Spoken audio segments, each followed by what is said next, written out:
You know I can do it. You know that I can talk to people in Queen's Park, knock on the door and start with the issue of homelessness, and people will listen, right? You know I can go to a business group and talk about poverty and people will listen. And you know I can go to social groups and talk to them about the economy and development and people will listen. Because I know the issues and I talk to people with respect and it makes sense, and I've always tried to build bridges. It's important that I'm running because we need people on our city council who have the background in the community and the ability to address the issues our city needs to be addressed in the long term. Whether that's preserving our heritage or working on our affordable housing issues or working on our poverty issues in the community and homelessness, we need people on council who will be both progressive and patient and able and willing to engage in the kind of policy discussion and the kind of detail with a good knowledge background that we need to be able to address these issues.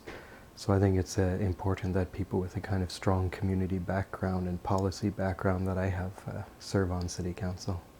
I've been a member of the Heritage Society for a number of years. I write the top 10 endangered heritage of New Westminster, so that's a key contribution. I'm the president and the first president of the 12th Street Neighborhood Society, and so we've worked hard in that area to address some of the social issues and also the crime.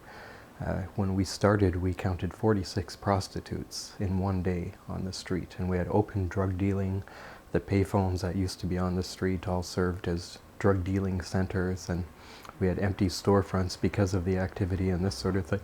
So we worked closely with the police. We had several meetings, formed a community policing committee in the city, and worked with residents and neighbors to report crime when they saw them, worked with police to set up sting operations, and we worked with the city to improve the area. So now we give out grants to improve buildings, and we've improved the streets to be more proper to a commercial area. And so it's just an example that you really can do things to turn things around in the community. If you work at a community level, if you involve the neighbors and the businesses, then you can get good things done. And so that's been a big activity of mine for a long time. And I've also been involved in the issue of homelessness. I've been involved in the issue of homelessness for 25 years. There's now a homelessness coalition in New Westminster. It's sort of the third citywide body that I've been a member of, and I'm on the executive. And I've worked very hard to encourage a situation where we're not in conflict about the issue, but where we're all sitting together at a common table trying to resolve the issue. So business sits down with the social agencies, and the advocates sit down with the municipality and the government, and we try to work it out in a positive way. And the result of that has been that we have a homelessness strategy in New Westminster.